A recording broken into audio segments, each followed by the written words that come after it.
Plus, firing back how the City of Huntington Beach is working to handle a firework fiasco. And former California State Senator John Lewis joins us in studio for a live interview. He's going to give us an update on the recent elections. You're watching Chapman News.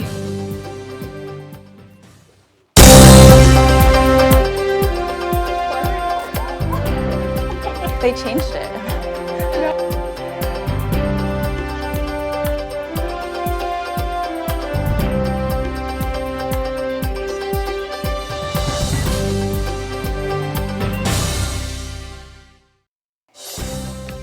Welcome to Chapman News. I'm Leandra Romero, and this is AdrinaRose. We begin with breaking news out of Huntington Beach. 2 marinas in Huntington Harbor are closed for swimming and diving until further notice after a sewage spill. Chapman News reporter Jasmine Johnson is live in Huntington Beach where officials are testing bacteria levels. Jasmine? It's a beautiful day in Huntington Beach with clear skies and not so clear waters. Orange County health officials have alerted us that around 6 p.m. Thursday night, a backed up pipe in Westminster sent over 1,000 gallons of raw sewage into a storage drain that leads into Huntington Harbor. Due to this, the water at Sunset Aquatic Marina and Portofino Cove Marina have been closed to swimming and diving. Larry Honeyborn with the Orange County Healthcare Agency said that this closure is just a precaution, as sewage can lead to high levels of toxic bacteria in the water. Officials will be testing the water Friday and Saturday and will lift the closure once bacteria levels return to normal levels. From Huntington Beach, this is Jasmine Johnson reporting live with Chapman News. Thanks, Jasmine. We'll continue to follow this and bring any updates as we get them. A heartbreaking Halloween night for 2 Santa Ana families, leaving a community in mourning. A story we have been following. Reporter Sam Miller gives us an update about how the community is responding to the accident.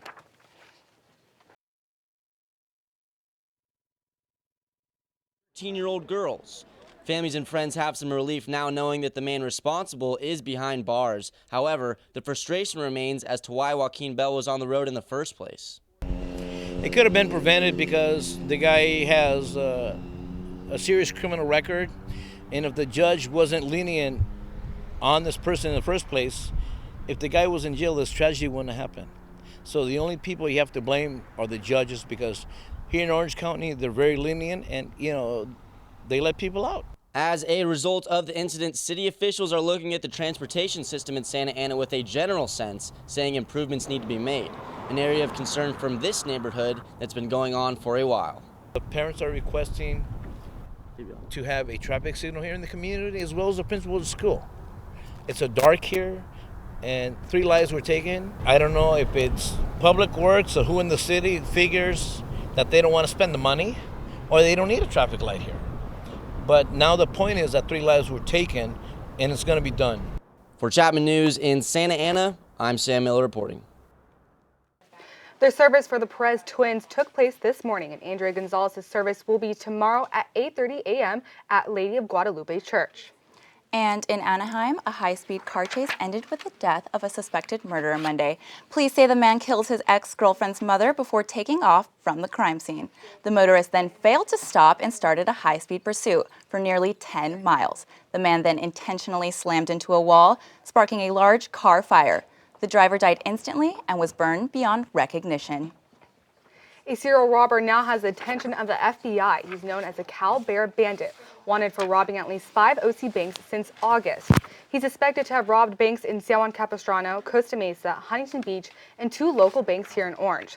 Authorities say he walks in asking for a withdrawal, passes a note to the teller demanding cash, threatens a weapon or explosive device, then flees in a small black car. He's seen wearing a California Republic hat, but was recently seen in a construction worker outfit. The Cal Bear Bandit is said to be a white male in his 20s and about 5'10". Anyone with information should call the nearest FBI office or local police. A harvest of illegal marijuana was discovered in Costa Mesa on Tuesday. Firefighters stumbled upon an elaborate marijuana farm after responding to a call about a burning electrical meter. The operation was run in a commercial complex across the street from Whittier Elementary School.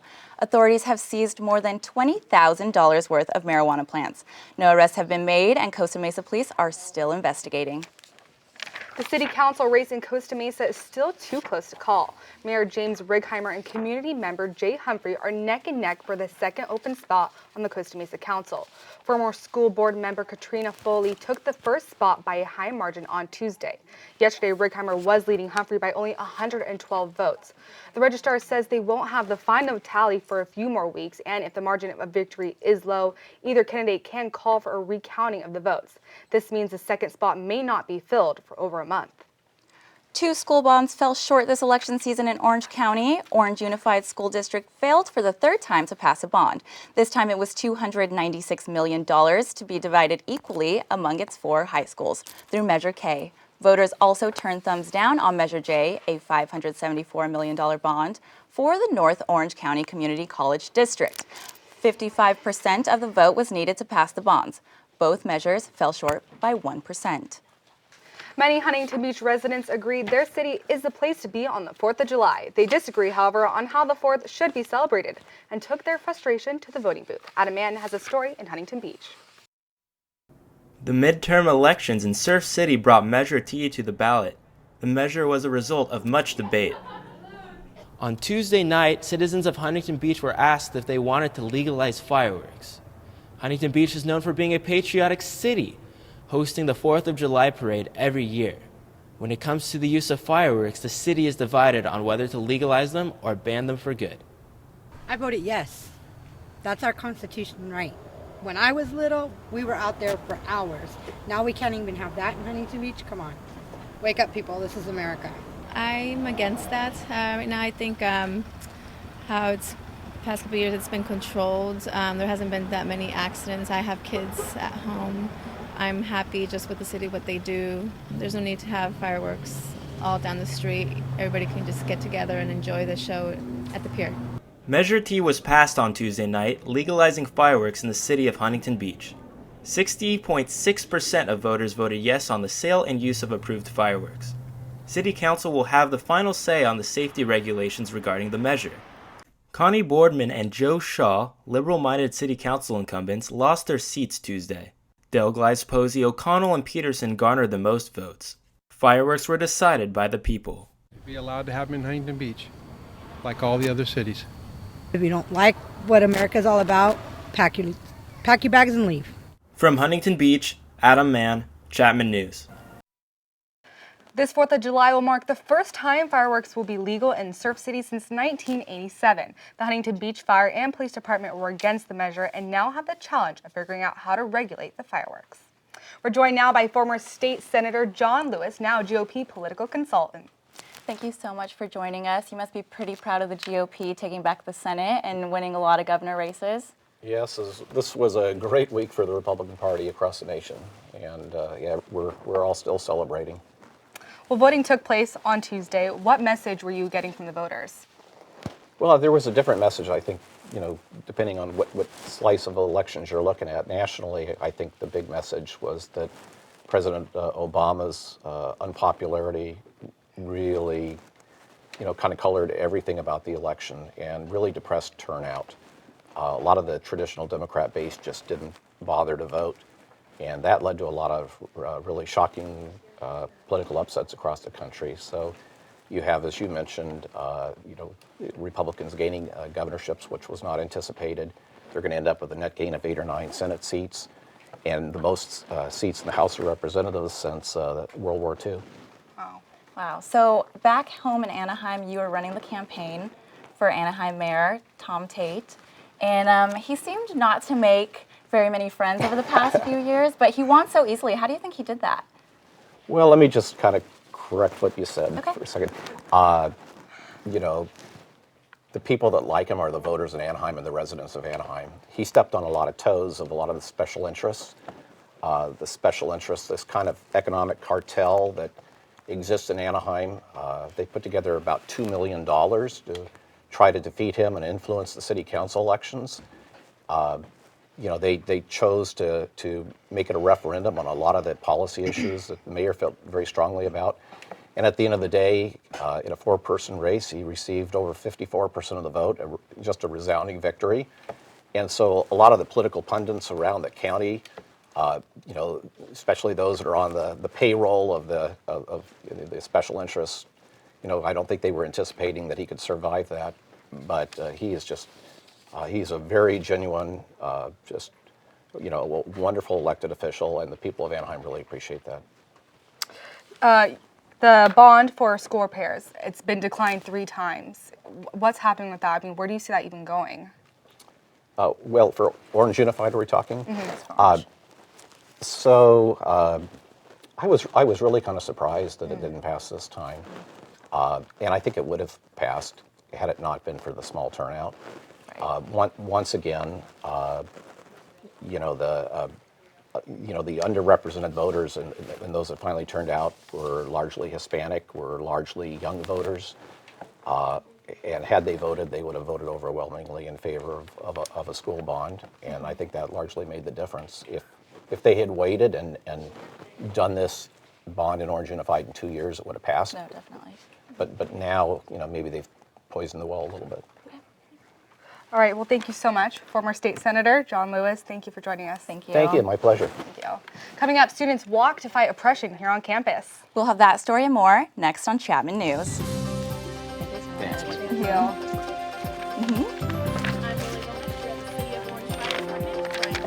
That story coming up.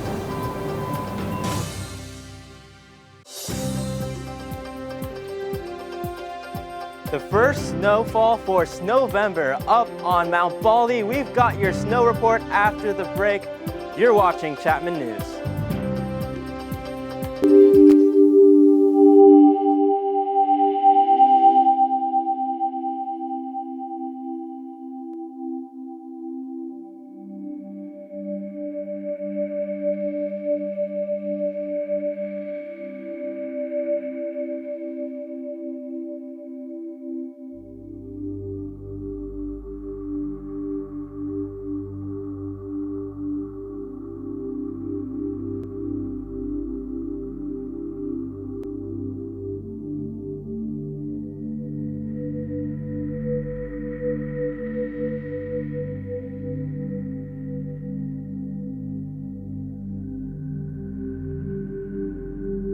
Don't stand by, stand up.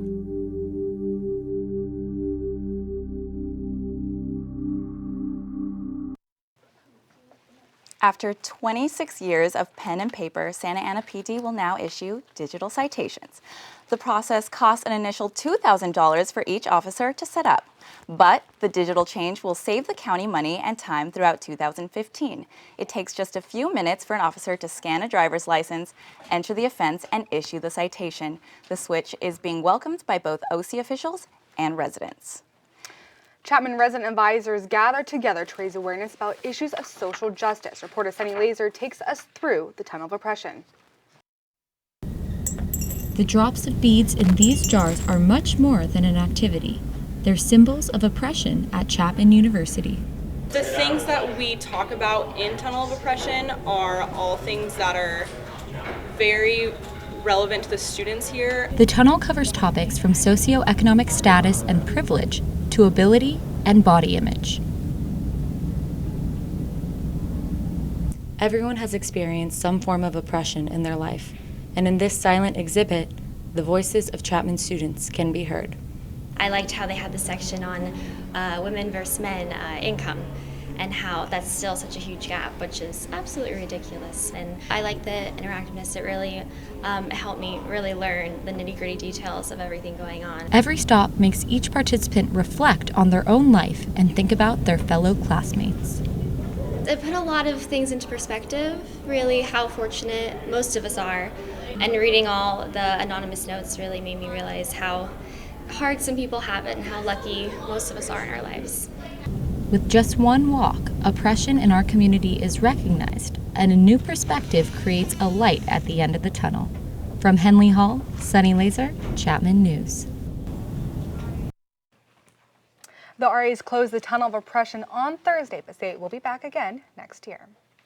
Every day, the firefighters in Orange work tirelessly to protect our community, putting out fires, responding to emergency calls, and even saving kitties from trees. The department is recognized as one of the best in the county.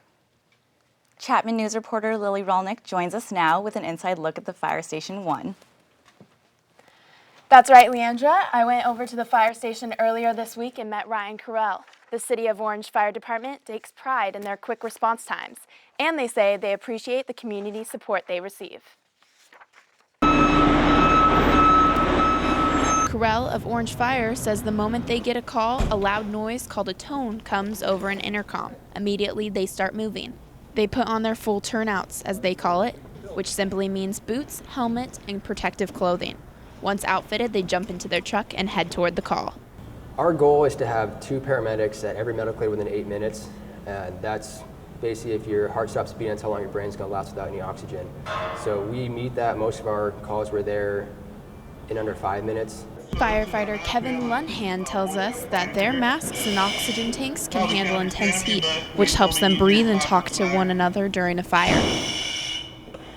The economic situation in the City of Orange has created a job crunch in the fire department, meaning the same jobs, but with 4 to 5 less firefighters each day. Carell says they can work to accommodate. He's a firefighter because he saw how the department gives to the community and how the community gives back. For me, my favorite thing was when a little 3-year-old walks by and goes, "Oh, look at all the fire trucks, we need to come in here and show them." That's what we're here for. Although the department is low on firefighters, they are adaptive and stand strong. Back to you. Thanks so much for that insight, Lily. It looks like a nice balance of work and fun over there. It really was. They were super welcoming. Thank you. Many people on campus are saying amen for Chapman University's Fish Interfaith Center, which celebrated their 10th anniversary this Monday.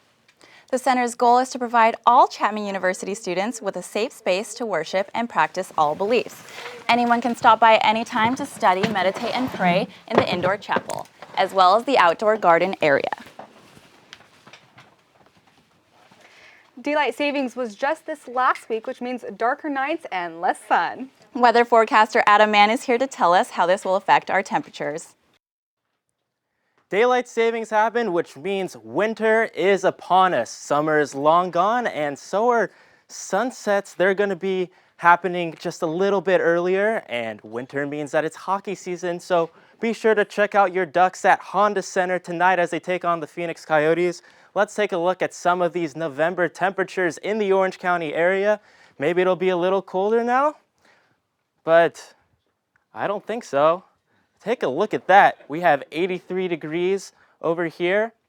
We got some mid temperatures going all along Southern California. Even in Santa Barbara, we're going up to 84 degrees in Santa Barbara. And all along the coast, just beautiful temperatures. Really feels like it's summer still. But in comparison with the rest of the nation, 43 degrees in Chicago, Boston at 49 degrees. They had a storm over the Great Lakes and it's going into the northeast. They got a lot of snow this weekend. Unlike Orange, if we take a look at our 5-day outlook, it is looking sunny. Sun, sun, and more sun all the way through Tuesday. It will get a little cooler throughout the middle of the week. Those lows still pretty high, but you will feel a colder temperature. I got my no shave November going on with my facial hair. And maybe I should shave pretty soon because it's getting pretty hot still. And of course, with all that cold, snow is upon us. We are waiting for the ski lifts to open. Mount Baldy had some snow, and also Mountain High had some snow. We are waiting for Big Bear. And I want to go snowboarding. Speaking of sports, we have our best campus sports show with Nicole. Nicole, what's going on in sports? Thanks, Adam. We've got senior night on the football field, men's water polo is breaking records, and you'll pop a wheelie when you see this. All that's coming up next on the Best Campus Sports Show.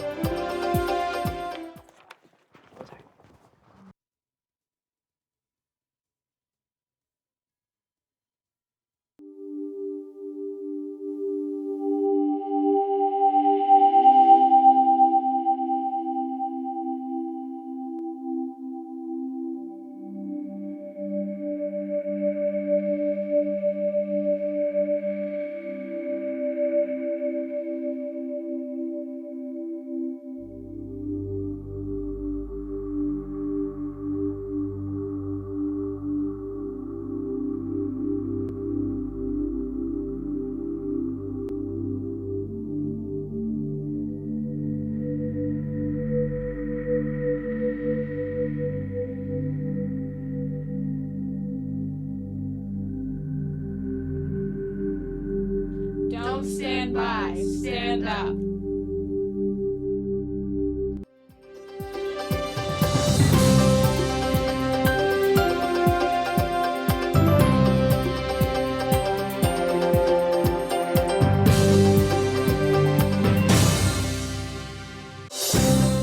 Emergencies and disasters happen with little or no warning and often occur while you are away from home. Be ready for emergencies by registering your alternate phone numbers, cell phones, and email addresses at alertoc.com. You will receive alerts when an emergency occurs near your workplace or neighborhood.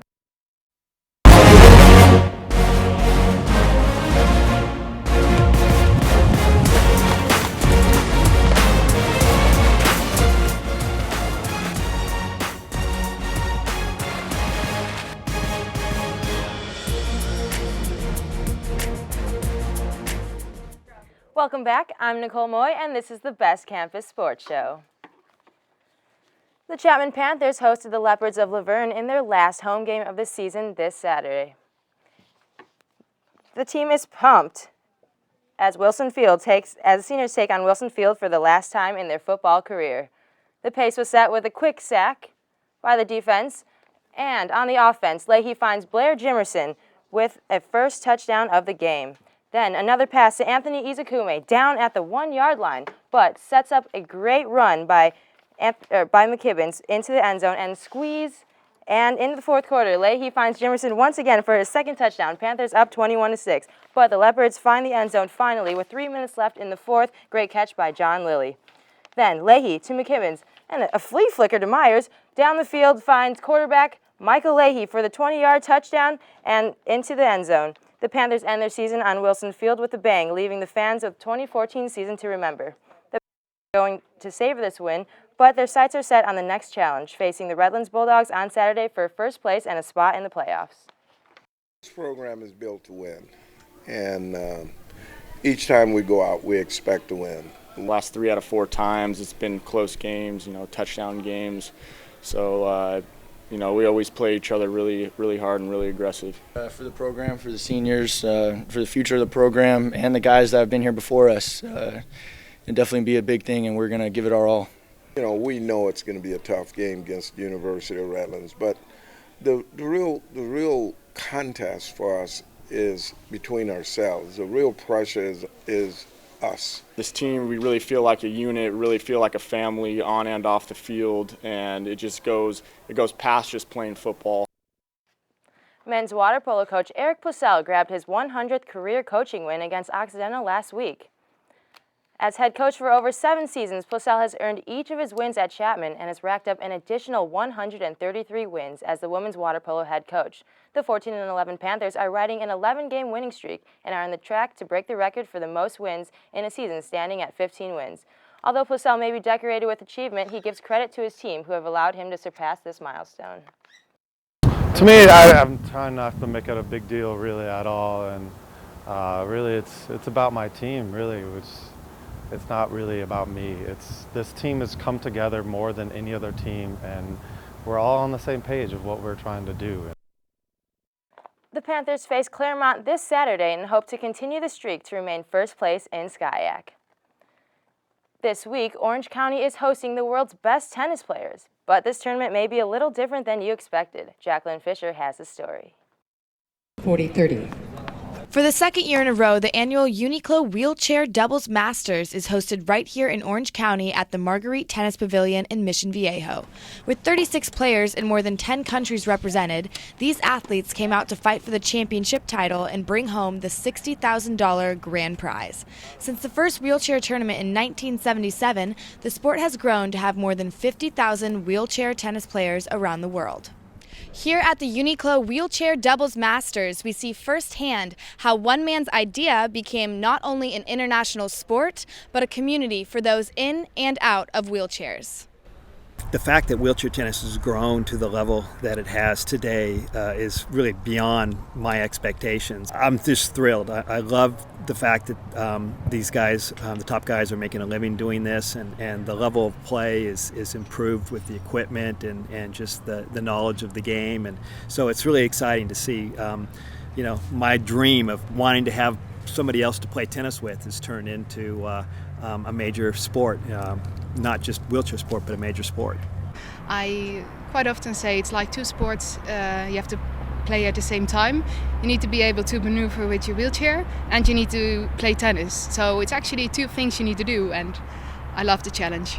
Matches started on Wednesday and will be going through Sunday with free admission through Saturday. The finals will be on Sunday and tickets will be $5. The tournament is also streamed live on Mission Viejo's YouTube channel. In Mission, I'm Jacqueline Fisher for Chapman News. For more information, go to itftennis.com/wheelchair. And that does it for us in sports. Annie, what's new in Hollywood? The movies blowing up the box office that you need to see. I'm Annie Ackerman, and I'll have that story coming up. We'll be right back.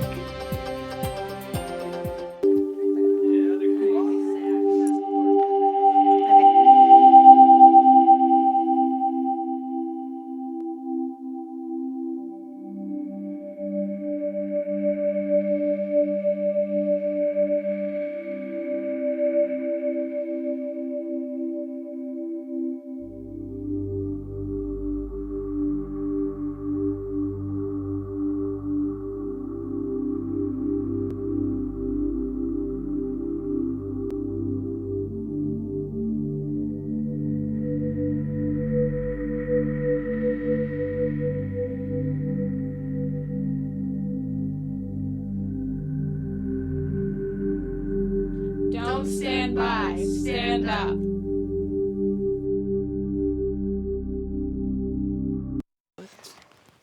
All right, now on to my favorite part of the newscast, entertainment. Annie, what do we have for this week's Hollywood highlight? Thanks, Adrina and Leandra. We all love a good movie, and with 2014 wrapping up, there are tons in theaters. These are the top movies at the box office now and what's hitting theaters soon. Here's this week's Hollywood highlight. Since I'm such a movie buff, I decided to check out what's blowing up the box office and even give you a few of my personal faves. Let's go. Gone Girl's been out for a little over a month and is still in the top 5 at the box office, one spot below Fury.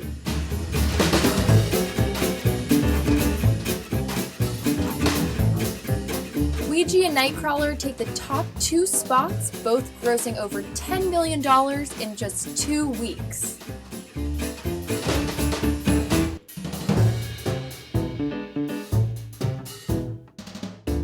And perhaps the most anticipated film of the year, the hit Hunger Games trilogy Mockingbird Part 1, projected to make over $170 million opening weekend. To wrap up 2014, the Hobbit trilogy is coming to an end on December 17th with their final film, There and Back Again, set to gross over $100 million its first weekend. You may be wondering what the big I Am Chapman wall in AdrinaRose forum is all about. Well, it's a photo contest where you post a picture of yourself on Instagram in the student union and share why you are Chapman. Our own Chapman newsie, Kelsey Dalzell, is featured on the wall and tells us how she chose to define herself. I'm a huge environmentalist, so that was definitely number one. And I would say like my parents splitting up has been a huge part of me. It's like not a big deal really anymore, but it has like impacted me a lot. And then middle class is just like something at Chapman. Sometimes it feels like everyone's upper class, and I just wanted to like say that like I'm not. To enter the contest, be sure to tag Life@CU and hashtag #IamChapman. Winners will receive a prize pack or a front-of-the-line gift bag to midnight breakfast. The contest runs through Friday, November 21st. And it's Aloha Week at Chapman, and the Hawaiian Club is celebrating culture by playing games with Hawaiian twists, giving free hula lessons, and sampling traditional Hawaiian foods. Since hula lessons seemed like fun, I went to check out what it was all about. Well, as you can see, the turnout wasn't amazing, so I got some personal one-on-one hula training. Take a look. Aloha Week is just our cultural event that we put on. Tonight, Tuesday, is our free hula lesson, and we just kind of go through the basic moves and do a little dance. There's like no experience necessary. We start from the very basics, like step together, step tap, and then you add like the hips afterwards. For me, I came from Hawaii, and when I came to Chapman, I didn't know anyone, so this is like the first place I went to find friends. Surprisingly, hula dancing isn't easy. Aloha Week concluded with the Polynesian Showcase, a preview of the club's annual luau. Well, there's never not enough entertainment news, but that's all I have time for because I'm sure everyone wants to head to the beach. Adrina, Leandra, back to you.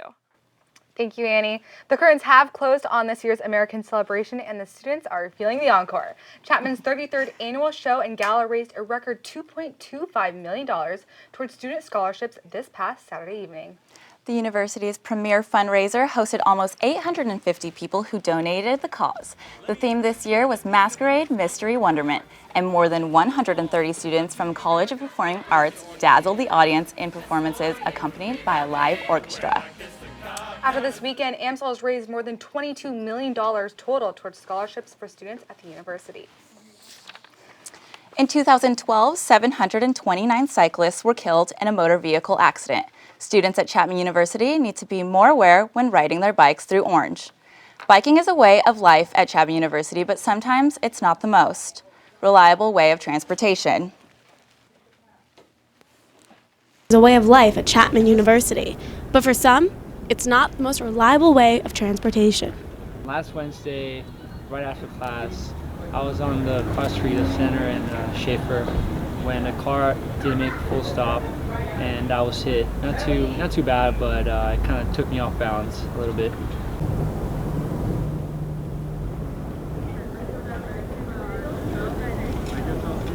The maximum vehicle speed limit for cyclists on main campus is 5 miles per hour. The maximum vehicle speed limit in any parking lot or parking area is 10 miles per hour. On the side of the road that traffic would flow, because a car has a better chance of seeing you if you're in the lane rather than on the sidewalk behind parked cars.